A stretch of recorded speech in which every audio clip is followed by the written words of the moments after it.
ایک آیت گزری ہے پیچھے قتال کے حوالے سے،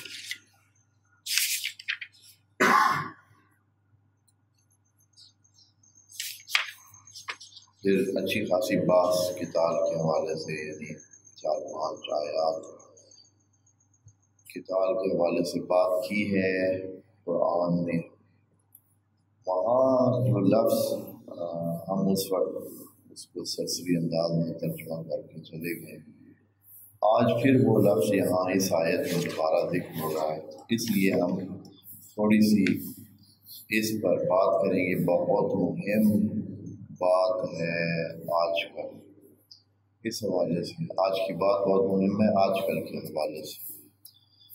یہاں آیت میں 195 میں اللہ تعالیٰ فرما رہا ہے وَأَنفِقُوا فِي سَبِيلِ اللَّهِ وَلَا تُلْقُوا بِأَيْدِيكُمْ إِلَى التَّهْلُكَةِ۔ ہمارے پاس پہلے جو لفظ ہیں وَأَنفِقُوا ہے، ایک دوسرا فی سبیل اللہ، ان دو لفظوں کو ہم نے دیکھنا ہے، اس لیے کہ جو پیچھے آیت گزری تھی اس میں آیت نمبر 190 میں کہا تھا کہ وَقَاتِلُوا فِي سَبِيلِ اللَّهِ، یہاں فرما رہا ہے وَأَنفِقُوا فِي سَبِيلِ اللَّهِ۔ تو قتال کے بارے میں ہم عرض کر چکے ہیں، قتال کا مطلب ہے مقابلہ۔ ادھر اللہ تعالیٰ نے کہا کہ آپ کو مخالفین سے مقابلہ کرنا پڑے گا اس صورت میں جب وہ آپ کے ساتھ مقابلے پہ اتر آئیں، تو پھر اس میں دیکھا جائے گا کہ بات ایک دوسرے کی جان لینے تک جاتی ہے تو اس تک چلیں گے، نہیں تو اگر اس سے پہلے ختم ہوتی ہے تو اس سے مثلا اگر مقابلہ صرف معیشت کا ہے تو معیشت میں آپ ان کا مقابلہ کریں، اگر مقابلہ علم میں ہے تو علم میں مقابلہ کریں، اگر علم کی وجہ سے وہ آپ کے دین کو اسلام کو نیچا دکھا رہے ہیں تو آپ بھی علم حاصل کر کے ان کو بتائیں کہ اسلام علمی لحاظ سے کم تر نہیں ہے۔ اگر معیشت اور اقتصاد میں وہ یہ کام کر رہے ہیں تو اس میں کریں۔ مسلمانوں نے 100 کا کام دیکھا کہ کیا ہے، بس سیدھی لڑائی کو قتال قرار دے دیا۔ قتال کا مطلب ہوتا ہے دوسروں کا راستہ روکنا، مقابلہ کرنا، محاربہ کرنا، اس لیے قتال کا لفظ بہت عام استعمال ہوتا ہے۔ بہرحال اس بارے میں ہم بات زیادہ کر چکے ہیں۔ آج جو بات ہم نے کرنی ہے وہ اس جملے میں ہے وَأَنفِقُوا فِي سَبِيلِ اللَّهِ، کہ آپ انفاق کریں، جیسے وہاں کہا تھا قاتلوا فی سبیل اللہ، یہاں ہے انفقوا فی سبیل اللہ، آپ انفاق کریں۔ انفاق کیا کریں؟ یعنی خرچ کریں۔ کیا خرچ کریں؟ یہاں تو نہیں بتایا کہ کیا خرچ کریں، یہاں صرف کہا ہے کہ فی سبیل اللہ خرچ کریں۔ ابھی فی سبیل اللہ کا معنی کریں گے، یہی فی سبیل اللہ کا معنی قاتلوں میں بھی چلے گا۔ انفقوا یہاں نہیں ہے، لیکن قرآن جو ہے یہ ایک ایسی کتاب ہے کہ اس کا معنی سمجھنے کے لیے آپ کو قرآن کی دوسری آیات دیکھنی پڑتی ہیں۔ دوسری آیات میں قرآن نے اس چیز کا معنی کیا ہوا ہوتا ہے۔ اور اے اللہ کیا چیز دیں، انفقوا کا مفعول کیا ہے، کیا چیز انفاق کریں۔ تو خدا کریم نے بہت ساری آیات میں قرآن میں کہا ہے کہ وَأَنفِقُوا مِمَّا رَزَقْنَاكُمْ، انفاق کرنے آپ نے اس میں سے جو آپ کو ہم نے دیا ہوا ہے۔ اے اللہ تو نے کیا دیا ہے ہمیں؟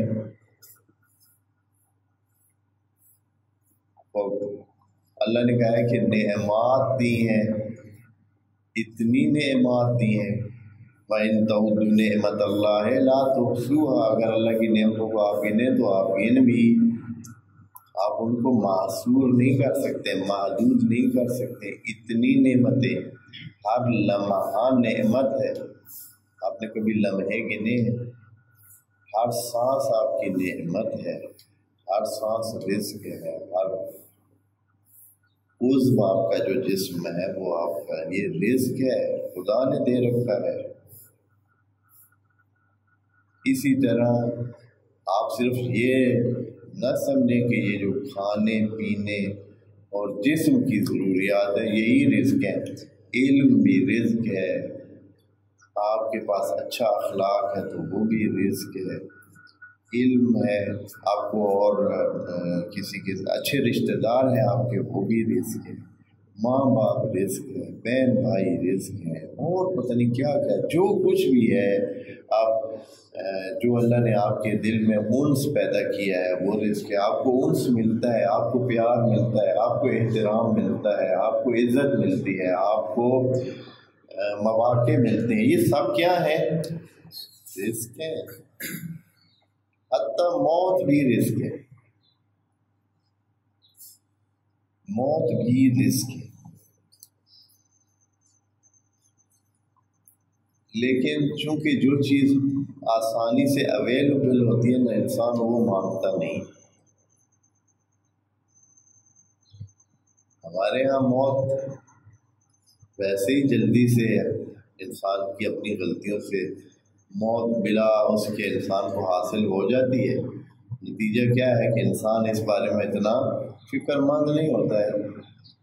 لیکن اب ایسے معاشرے ہیں جہان میں کہ جہاں موت بندے چاہتے ہیں، ابھی موت کا وقت ہوتا نہیں ہے، لیکن وہ کیا کرتے ہیں؟ وہ موت چاہتے ہیں کہ جلدی موت آئے، پھر وہ دعا کرتے ہیں اللہ ہماری جان خلاصی فرما۔ پھر ان کی دعا جیسے باقی دعائیں ساری تو قبول نہیں ہوتی ہیں ڈائریکٹ، پھر وہ ڈاکٹروں سے انجیکشن لیتے ہیں اور پھر اپنی زندگی کا بس۔ موت بھی ایک ایسی چیز ہے جو کچھ لوگ اس کو پھر چاہتے ہیں، آخر وہ اتنے تنگ آ جاتے ہیں، اتنے ایک بندہ ہے جس کی عمر 120 ہو گئی ہے، اب 120 مثال کے طور پر عمر ہو جائے اور بندہ ہر حوالے سے محتاجیوں میں پڑ جائے، نہ کھانے میں مزہ، نہ پینے میں مزہ، نہ سونے کا مزہ، نہ جاگنے کا مزہ، نہ بیٹھنے کا مزہ، نہ اٹھنے کا مزہ، نہ چلنے کا مزہ، نہ دیکھنے کا مزہ، نہ سننے کا مزہ۔ یہ تو ابھی آپ جوانی میں ہیں تو آپ کو ہر چیز دیکھنے میں اچھا لگتا ہے، سننے میں اچھا لگتا ہے، چلنے میں اچھا لگتا ہے، سونے میں اچھا لگتا ہے، کھانے میں اچھا لگتا ہے۔ ایک خاص ایج کے بعد آپ دیکھیں گے کہ کچھ بھی اچھا نہیں لگتا، بیٹھے تو تکلیف، چلیں تو تکلیف، سننے تو ایسے لگتا ہے جیسے شور کر رہے ہیں، دیکھیں تو بھائی دیکھنے کے لیے یا تو صلاحیت پوری نہیں ہے، آنکھیں کام اتنی نہیں کرتی ہیں، اس طرح دکھتا بھی نہیں ہے، اس لیے کہ پیچھے سے سارے بلب فیوز ہو چکے، جن کی وجہ سے دیکھنے میں لطف آتا تھا وہ ساری تاریں گڑ بڑ ہو گئی، کوئی نظام، سارا نظام ہی بکھرا پڑا ہے، اندر کوئی کام ہی نہیں کر رہی ہے۔ یہ تو پورا ایک کنیکٹڈ اور فکس قسم کا نظام ہے جس کی وجہ سے ساری چیزیں اچھی لگتی ہیں۔ جب وہ اندر سے نظام ہی سارا گڑبڑ ہو گیا پھر کیا چیز، کوئی ادھر سے کوئی اثر جا ہی نہیں رہا ہے اندر، صرف بس ٹھیک ہے جیسے جانور چل رہے ہیں، جیسے بندے چل رہے ہیں، جیسے کوئی درخت ہے، کوئی دیواریں ہیں، کیا بس ایک مرحلہ آتا ہے زندگی بھی انسان کو نہیں چاہیے، موت چاہیے، بس موت بھی رزق ہے، بس رزق بہت ہے، بس اللہ نے کہا کس چیز سے دیں، مما رزقناہم ينفقون، بتا دیا ہے کہ جو آپ کے پاس ہے جب دینے کے قابل ہے تو اس میں سے دیں، ہر چیز کا دینا خاص طرز کا ہوتا ہے، ہر چیز کا دینا اس کے لحاظ سے ہوتا ہے. مثلا ابھی علم ایسی چیز نہیں ہے جیسے آپ بھائی ایسے دو چلو بھر کے علم کے آدھی یہ آپ پڑھ یہ آپ نہیں. علم کے دینے کا طریقہ اپنا ہے, پیسے کے دینے کا طریقہ اپنا ہے, اخلاق کے دینے کا طریقہ آپ کے پاس اخلاق ہے, اچھی زبان ہے, اس کے دینے کا یہ طریقہ ہے کہ آپ اچھا برتاؤ کریں, آپ کے پاس زبان اچھی ہے, آپ کے پاس اور کان بھی دے سکتے ہیں. ہاں بھائی کان بھی دے سکتے ہیں, کانوں کی جو یہ بھی رزق ہے, یہ کیسے آپ کسی کو دے سکتے ہیں؟ یہ اس طرح دے سکتے ہیں کہ آپ ان افراد کی جن کی کوئی سننے والا نہیں ہے. ابھی پتہ نہیں آپ کے ساتھ واسطہ پڑا ہے, یعنی کتنے لوگ ہیں وہ ترستے ہیں کہ کوئی ان کے ساتھ بیٹھے دو چار باتیں وہ کریں اور کوئی سننے والا ہو. باتیں بھی وہ خاص نہیں ہیں, بس جو بھی ان کے دل میں آیا ہوا ہے وہ باتیں کریں, اور آگے سے کوئی سننے والا ہو کہتا ہو کہ ہاں اسی طرح ٹھیک ہے, ہاں اسی طرح یہی ہے. کتنے لوگ ہیں ایسے, بس آپ کے کان بھی اس طرح کام دے سکتے ہیں, دیکھنے میں آپ اتنا کسی کا دھیان کر سکتے ہیں. یہ رزق یہی انفاق ہے, آنکھوں میں انفاق یہ ہے کہ آپ دھیان کر سکتے ہیں کسی کچھ سلسلوں کا دھیان کر سکتے ہیں. پتہ نہیں کیا, یعنی ہر ایک میں سے بس انفاق کا معنی سمجھیں انشاءاللہ. انفاق یعنی جو بھی چیز آپ کے پاس ہے, جو اللہ نے نعمت دی ہوئی ہے, اس میں سے دینا. اللہ نے بتا دیا ہے مما رزقناہم, اللہ نے یہ نہیں کہا ہے کہ 100 دو, 50 دو, 10 دو, 20 دو, نہیں, جو ہے آپ کے پاس, ایک ہے تو اس میں سے دو, 10 ہے تو اس میں سے دو, 100 ہے تو اس میں سے دو. اگر ایک کے پاس بندہ ایک کھجور ہے, صرف ایک کھجور ہے اس کے پاس, پھر کیا کرے جی؟ اگر دینے کا ارادہ ہے تو اسی میں سے ایک ٹکڑا توڑ کر چونٹیوں کو ڈال, انفاق ہو جائے گا.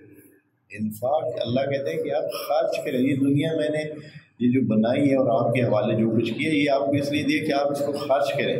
بہت سارے لوگ کیا کرتے ہیں, چوکیداری کرتے ہیں,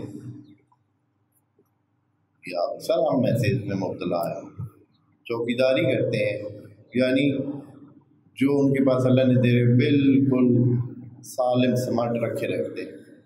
ہاں میں نے اپنے ہاتھ استعمال نہیں کرنے, میں نے مدد نہیں کرنی, سارے کام کریں, وہ آرام سے ادھر بیٹھا ہے. بھائی اللہ کہتے ہیں خرچ کرو, کچھ نہیں ہوتا ہے, تمہارے ہاتھ سالم رہیں گے, اس سے بھی زیادہ پیڑے ہو جائیں گے. وقت لگاؤ, اگر خدمت کرو گے اللہ تمہاری عمر میں اضافہ کر دے گا, تمہاری عمر مفید ہو جائے گی, تمہارے ضائع ہونے والے وقت بچ جائے. پتہ نہیں کیا کیا طریقوں سے ہے کہ خرچ کرو, مما رزقناہم نہ رکھے, یہ سارا دینے کے لیے.